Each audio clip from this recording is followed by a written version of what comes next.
Hello friends, welcome back to study mania. इस video में हम लोग ज्ञान बेद एकेडमी का जो होमवर्क सीरीज है उसका डेट 33 का सेट को डिस्कस करेंगे, जो 21 मार्च 2025 को डिस्कस कराया गया था। शुरू करते हैं। पहला क्वेश्चन है कि भारत का पहला बजट कब और किस गवर्नर या वायसराय के समय में प्रस्तुत किया गया था।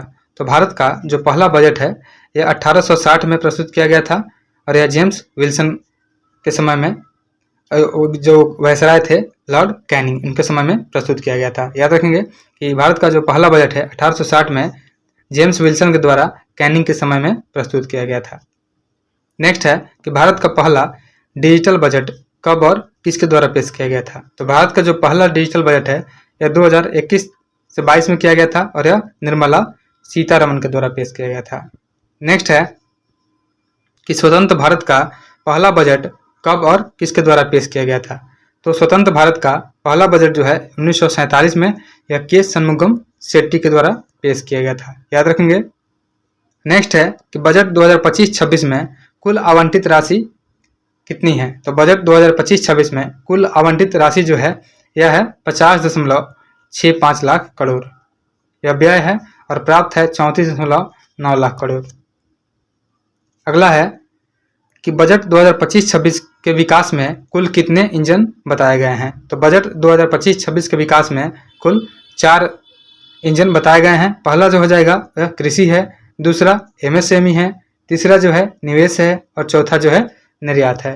साथ ही बजट से संबंधित और भी कुछ तथ्य दिए हुए हैं, हम लोग उसको पढ़ लेते हैं। जैसे विश्व का जो पहला बजट है यह 1921 में अमेरिका में पेश हुआ था और पेपरलेस बजट जो इंडिया में है 2021-22 में पेश किया गया था। वहीं भारत का पहला जो ग्रीन बजट है यह 2020-21 में पेश किया गया था और बजट पर सबसे जो लंबा भाषण दिया गया था यह 2020-21 में ही निर्मला सीतारमण के द्वारा 2 घंटा 40 मिनट का भाषण दिया गया था। आगे देखते हैं कि भारत का पहला गणतंत्र बजट जो है यह पेश किया गया था 1950 में, फरवरी 1950 में जॉन मथाई के द्वारा। साथ ही याद रखेंगे कि स्वतंत्र भारत का पहला रेल बजट जो है यह भी जॉन मथाई के द्वारा पेश किया गया था। नेक्स्ट है कि प्राथमिक या पहला चरण जो है यह कृषि से संबंधित है और राष्ट्रीय विकास बाजार जो है यह 2016 में शुरू किया गया था। और साथ ही याद रखेंगे कि मृदा स्वास्थ्य कार्ड योजना जो है यह 2015 में राजस्थान से शुरू किया गया था। याद रखेंगे कि मृदा स्वास्थ्य कार्ड योजना जो है 2015 में राजस्थान से शुरू किया गया था। अब आते हैं अपने क्वेश्चन पे। क्वेश्चन है 6 नंबर कि प्रधानमंत्री जन धन धान्य योजना कब शुरू की गई तथा इससे कितने करोड़ किसान जो है लाभान्वित होंगे। तो प्रधानमंत्री धन धान्य योजना की शुरुआत जो की गई है यह बजट 2025-26 में की गई है और इसमें जो है 1.7 करोड़ किसानों को लाभ मिलेगा। नेक्स्ट है संशोधित ब्याज योजना के तहत केसीसी के माध्यम से कितनी लोन राशि का प्रावधान किया गया है। तो संशोधित ब्याज योजना के तहत केसीसी के माध्यम से 5 लाख तक की लोन राशि का प्रावधान किया गया है। अगला क्वेश्चन है कि वित्त वर्ष 2025 में राजकोषीय घाटा कितना रहने का अनुमान है तथा वर्ष 2026 तक कितना राजकोषीय घाटा का लक्ष्य रखा गया है। तो वित्त वर्ष जो है 2025 में राजकोषीय घाटा जो है ये रहने का अनुमान लगाया गया है 4.8 रखा गया है तथा वर्ष 2026 का जो राजकोषीय घाटा है यह 4.4 या 4.2 के आसपास रहने का अनुमान लगाया गया है, लक्ष्य रखा गया है और यह 2026 के बाद का है। याद रखेंगे कि 2025 में राजकोषीय घाटा जो है यह 4.8 रहने का अनुमान है और 2026 में 4.4 रहेगा और 2026 के बाद जो है 4.2 रहने का अनुमान लगाया गया है। नेक्स्ट है पांडुलिपियों के सर्वेक्षण व संरक्षण के लिए किस मिशन की शुरुआत की गई है। तो पांडुलिपियों के सर्वेक्षण और संरक्षण के लिए जो है ज्ञान विकास मिशन की शुरुआत की गई है। याद रखेंगे कि पांडुलिपियों के संरक्षण के लिए और सर्वेक्षण के लिए ज्ञान विकास मिशन की शुरुआत की गई है।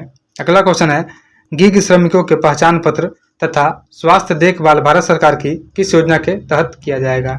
तो गीग श्रमिकों की पहचान पत्र एवं स्वास्थ्य देखभाल जो है यह किया जाएगा जन आरोग्य योजना के तहत किया जाएगा। साथ ही याद रखेंगे कि जो जन आरोग्य योजना है इसका शुरुआत सितंबर 2018 में रांची से किया गया था। याद रखेंगे कि जन आरोग्य जो योजना है इसका शुरुआत 2018 में सितंबर 2018 में रांची झारखंड से शुरू किया गया था। अगला क्वेश्चन है, जल जीवन मिशन योजना का विस्तार किस वर्ष तक किया गया है? तो जल जीवन जो मिशन योजना है इसका विस्तार करके 2028 तक कर दिया गया है। नेक्स्ट है, एमएसएमई को गारंटी के साथ दिए जाने वाले ऋण सीमा को 5 करोड़ से बढ़ाकर कितना कर दिया गया है? तो एमएसएमई को गारंटी के साथ दिए जाने वाले ऋण सीमा को 5 करोड़ से बढ़ा करके 10 करोड़ कर दिया गया है। नेक्स्ट है, मेक इन इंडिया को निरंतरता देते हुए राष्ट्रीय विनिर्माण मिशन कब शुरू किया गया है? तो मेक इन इंडिया को निरंतरता देते हुए राष्ट्रीय विनिर्माण मिशन को 2025 में शुरू किया गया है। नेक्स्ट है कि उड़ान योजना के तहत कितने गंतव्यों से क्षेत्रीय संपर्क बढ़ाया जाएगा? तो याद रखेंगे कि जो उड़ान योजना है इसके तहत 120 क्षेत्रों से क्षेत्रीय संपर्क को बढ़ाया जाएगा। अगला क्वेश्चन है कि बीमा क्षेत्र में एफडीआई की सीमा को 74 से बढ़ा करके कितना प्रतिशत कर दिया गया है? तो बीमा क्षेत्र में जो है एफडीआई इसकी सीमा को बढ़ा करके 74% से 100% कर दिया गया है। नेक्स्ट है, भारतीय संविधान के किस अनुच्छेद के तहत उपराष्ट्रपति के रूप में कार्य अथवा कृत्यों का निर्वहन कर सकता है? तो हो जाएगा अनुच्छेद 65 हो जाएगा। नेक्स्ट है, कौन सी खाड़ी फ्रांस और स्पेन दोनों के बीच अपनी सीमा रेखा बनाती है? तो हो जाएगी बिस्के की खाड़ी। तो जो बिस्के की खाड़ी है यह फ्रांस और स्पेन दोनों के बीच में अपनी सीमा बनाती है।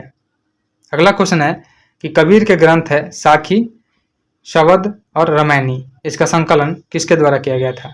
तो कबीर के ग्रंथ जो है साखी, शवद और रामायणी का संकलन यह किया गया था धर्मदास के द्वारा। याद रखेंगे जो कबीर का जो ग्रंथ है बीजक का ये किया गया था धर्मदास के द्वारा। धर्मदास जो है इसके संकलन करता है। नेक्स्ट है, कैबिनेट मिशन 1946 को ब्रिटेन के किस प्रधानमंत्री द्वारा भारत भेजा गया था? तो कैबिनेट मिशन 1946 को ब्रिटेन के प्रधानमंत्री क्लेमेंट इटली के द्वारा भारत भेजा गया था। अगला क्वेश्चन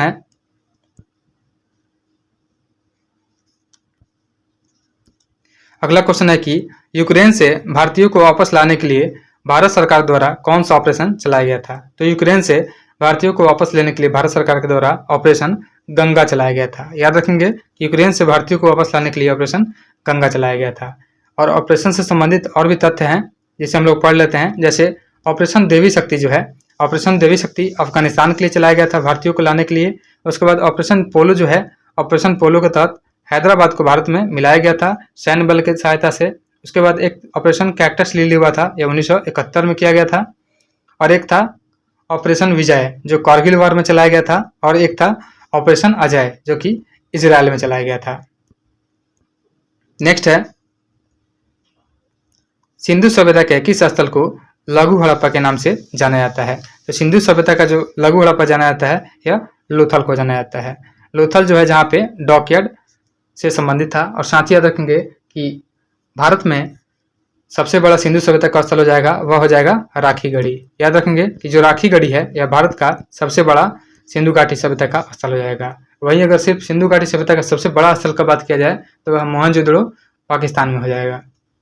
नेक्स्ट है कि भारत में पहली बार आर्थिक जनगणना कब की गई तथा किस संस्था द्वारा की गई थी? तो भारत में पहली बार जो आर्थिक जनगणना की गई थी यह 1977 में की गई थी और CSO के द्वारा की गई थी, सेंट्रल स्टैटिस्टिकल ऑर्गेनाइजेशन के द्वारा की गई थी। नेक्स्ट है, मानव शरीर में गुब्बारे नुमा संरचना जो गैसीय आदान प्रदान करती है क्या कहलाती है? तो इसे हम लोग बोलते हैं कूपिका या एल्वोलाई बोलते हैं। याद रखेंगे मानव शरीर में जो गुब्बारे नुमा संरचना होती है जो गैसों का आदान प्रदान करती है वह कूपिका कहलाती है या इसे एल्वोलाई भी कहा जाता है। नेक्स्ट है कि जब प्रकाश की किरण एक माध्यम से दूसरे माध्यम में प्रवेश करती है तो वह विचलित हो जाती है और इस परिघटना को हम लोग प्रकाश का अपवर्तन बोलते हैं। अगला क्वेश्चन है कि भारत में पहली बार इतिहास इमारतों और धरोहरों की सुरक्षा और मरम्मत के लिए भारतीय पुरातत्व की स्थापना किसके द्वारा की गई थी? तो यह की गई थी 1904 में लॉर्ड कर्जन के द्वारा की गई थी। याद रखेंगे। और पुरातत्व से संबंधित तथ्य को हम लोग याद रखते हैं कि जैसे भारतीय पुरातत्व विभाग की जो स्थापना की गई थी यह 1904 में कर्जन के द्वारा की गई थी और पुरातत्व संरक्षण विभाग का स्थापना 1861 में कनिंघम के द्वारा किया गया था। नेक्स्ट, प्रारूप समिति के सदस्यों में डीपी खेतान और बीएल मिश्रा के स्थान पर क्रमशः किसको लाया गया था? तो प्रारूप समिति में टोटल 7 मेंबर थे और उसमें जो अध्यक्ष थे या भीमराव अम्बेडकर थे और उसमें जो डीपी खेतान थे उनके जगह पे टीटी कृष्णाचारी को लाया गया था और फिर जो बीएल मिश्रा थे उनके स्थान पर एन माधवराव को लाया गया था। नेक्स्ट है, बंगाल विभाजन की घोषणा कब और कहां से की गई थी? तो जो बंगाल विभाजन है इसकी घोषणा 19 या 20 जुलाई को 1905 में शिमला में की गई थी। और साथ ही याद रखेंगे कि बंगाल विभाजन को 1911 में लॉर्ड हार्डिंग द्वितीय के द्वारा रद्द भी कर दिया गया था और 1912 में राजधानी को ट्रांसफर करके कलकत्ता से दिल्ली लाया गया था। नेक्स्ट है कि भारत के पूर्वी लद्दाख केंद्र शासित प्रदेश में उच्च अक्षांश पर अवस्थित राष्ट्रीय उद्यान कौन सा है? तो यह जाएगा हेमिस नेशनल पार्क। याद रखेंगे कि हेमिस राष्ट्रीय उद्यान जो है यह पूर्वी लद्दाख में स्थित है। नेक्स्ट है, 34वां और 35वां ओलंपिक खेलों का आयोजन क्रमशः कहाँ किया जाएगा? तो जो 34वां ओलंपिक खेलों का यह होगा लॉस एंजलिस में होगा और जो 35वां हो जाएगा यह ब्रिस्बेन में हो जाएगा। याद रखेंगे 35वां ब्रिस्बेन में होगा और 34वां जो हो जाएगा लॉस एंजलिस में होगा। नेक्स्ट है, निक्षय पोषण योजना का संबंध किससे है? तो निक्षय पोषण योजना का जो संबंध है यह तपेदिक रोग से है। अगला क्वेश्चन है कि चार्ल्स वुड द्वारा भारत के तत्कालिक गवर्नर जनरल लॉर्ड डलहौजी को 1854 में एक सुझाव पत्र भेजा जिसे कहा गया वुड डिस्पैच। तो याद रखेंगे कि जो वुड डिस्पैच है यह डलहौजी के कार्यकाल में लाया गया था और यह जो है शिक्षा से संबंधित है। याद रखेंगे कि जो वुड डिस्पैच है यह शिक्षा से संबंधित है। अगला क्वेश्चन देखते हैं 32 नंबर। अगला क्वेश्चन है कि महात्मा गांधी के किस सत्याग्रह या आंदोलन को प्रथम असहयोग आंदोलन कहा गया है? तो यह हो जाएगा अहमदाबाद आंदोलन 1918 को जो है यह प्रथम सत्याग्रह आंदोलन कहा गया है। साथ ही याद रखेंगे कि पहली बार जो है सविनय अवज्ञा का प्रयोग महात्मा गांधी के द्वारा चंपारण में 1917 में किया गया था और उसके बाद गांधी का भारत में जो पहला प्रत्यक्ष आंदोलन हुआ था यह खेड़ा आंदोलन हुआ था। वहीं गांधी का भारत में पहला जो राष्ट्रव्यापी आंदोलन हुआ था यह हुआ था रॉलेट सत्याग्रह 1919 में किया गया था और खेड़ा जो हो जाएगा 1918 में हो जाएगा। नेक्स्ट है कि संयुक्त राज्य अमेरिका में चलने वाली गर्म और शुष्क स्थानीय पवनों को क्या कहा जाता है? तो संयुक्त राज्य अमेरिका में चलने वाली गर्म और जो शुष्क हवा होती है उसको चिनूक कहा जाता है। नेक्स्ट है, हिंद स्वराज को ब्रिटिश सरकार द्वारा एक राजद्रोही पाठ के रूप में कब प्रतिबंधित किया गया था? तो हिंद स्वराज को जो है ब्रिटिश सरकार द्वारा एक राजद्रोही पाठ के रूप में 1910 में प्रतिबंधित किया गया था। अगला क्वेश्चन है किसे क्रमशः भारत छोड़ो आंदोलन के नायक और नायिका के रूप में जाना जाता है? तो भारत छोड़ो आंदोलन के जो नायक थे यह जयप्रकाश नारायण थे और भारत छोड़ो आंदोलन की जो नायिका थी यह थी अरुणा आसाफ अली। अगला क्वेश्चन है कि विश्व इतिहास के झलकियां नामक पुस्तक किसके द्वारा लिखी गई है? तो विश्व इतिहास की जो झलकियां पुस्तक लिखी गई है यह पंडित जवाहरलाल नेहरू के द्वारा लिखी गई है।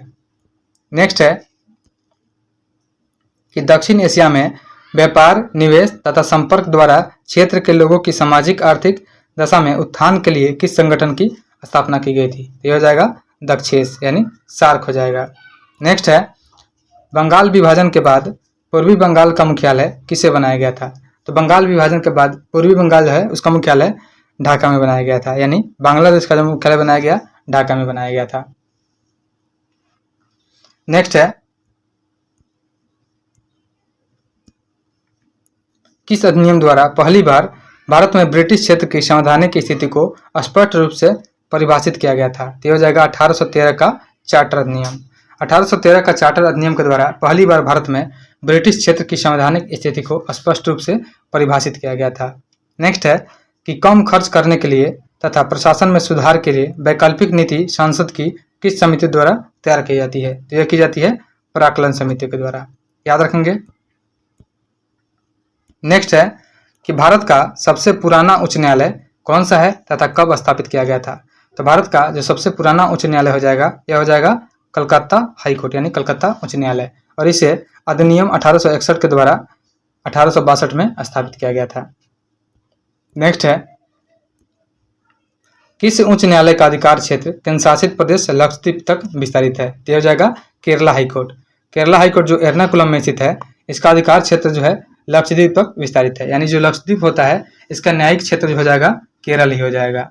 नेक्स्ट है जो अनुच्छेद 226 है, इसके तहत उच्च न्यायालय के पास किससे संबंधित प्रवर्तन हेतु अधिकार क्षेत्र है। तो अनुच्छेद 236 जो है इसके द्वारा हाई कोर्ट में रीट दायर किया जा सकता है। तो यह मूल अधिकार से संबंधित है, यानी अगर किसी के मूल अधिकार का हनन होता है तो हाई कोर्ट में जाकर के आर्टिकल 226 के अकॉर्डिंग रीट दायर कर सकता है। और साथ ही याद रखेंगे अगर किसी व्यक्ति का मूल अधिकार का हनन होता है तो अगर सुप्रीम कोर्ट में जाना चाहेगा तो अनुच्छेद 32 के तहत रीट जारी कर सकता है। नेक्स्ट है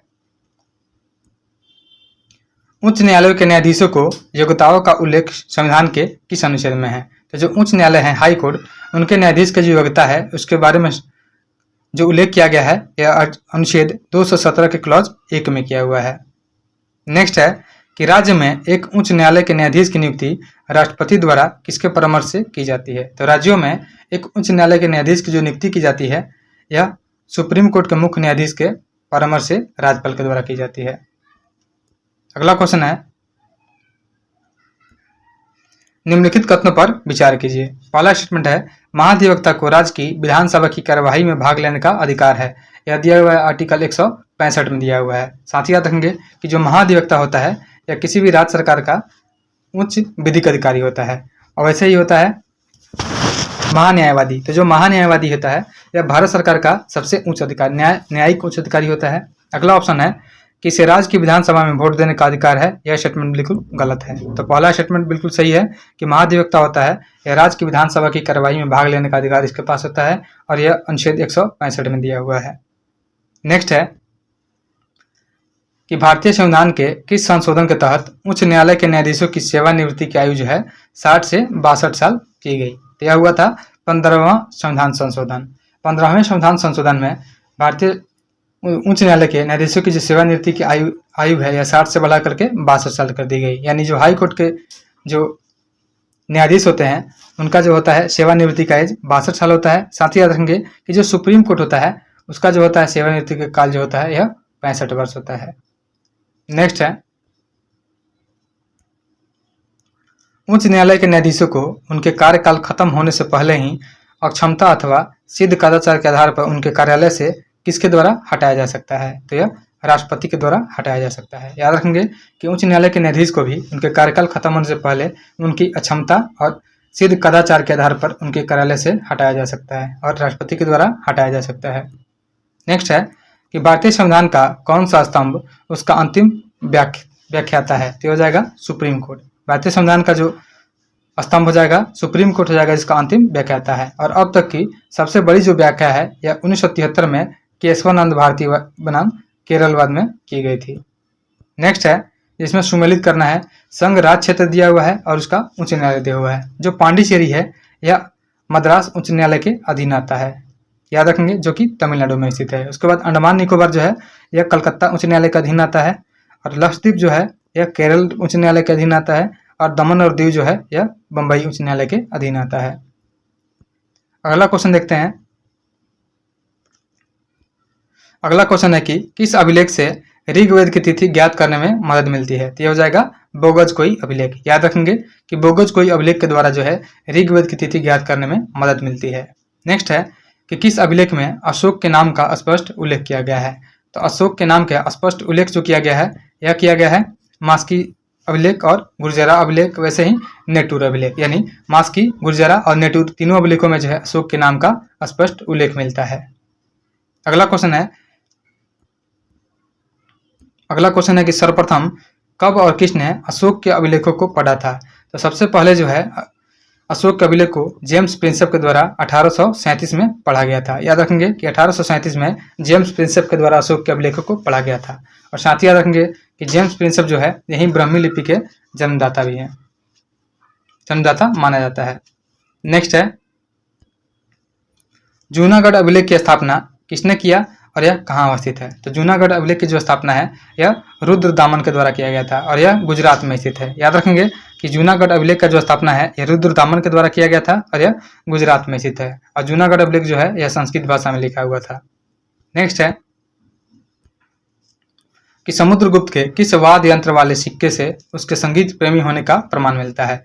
तो समुद्रगुप्त के जो बीना बजाते हुए चित्रित किया गया सिक्के पर, उससे लगता है कि समुद्रगुप्त जो है यह संगीत प्रेमी था। अगला है, यूनेस्को द्वारा किस वेद को विश्व मानव धरोहर के साहित्य में शामिल किया गया है? तो यह हो जाएगा ऋग्वेद। यानी इसको यूनेस्को द्वारा जो है ऋग्वेद को विश्व मानव धरोहर साहित्य में शामिल किया है। अगला क्वेश्चन है कि किस भारतीय ग्रंथ में हमें हिंदुओं तथा पवनों और शकों के संघर्ष का वर्णन मिलता है? तो यह हो जाएगा रामायण। नेक्स्ट है, त्रिपिटक बुद्ध की शिक्षाओं का संकलन है, इसके 3 भाग कौन कौन से हैं? तो त्रिपिटक में जो शामिल है उसमें है विनय पिटक, सूत पिटक और अभिधम पिटक। याद रखेंगे कि त्रिपिटक में बुद्ध की शिक्षाओं का संकलन है और इसके 3 भाग विनय पिटक, सूत पिटक और अभिधम पिटक है। नेक्स्ट है कि आदिकाल से लेकर के 1151 ईस्वी का आरंभ तक के कश्मीर के इतिहास के बारे में जानकारी किस पुस्तक से मिलती है? तो हो जाएगा राजतरंगिणी। यानी राजतरंगिणी में जो है आदिकाल से लेकर के 1151 ईस्वी तक के कश्मीर के इतिहास के बारे में जानकारी मिलती है। नेक्स्ट है,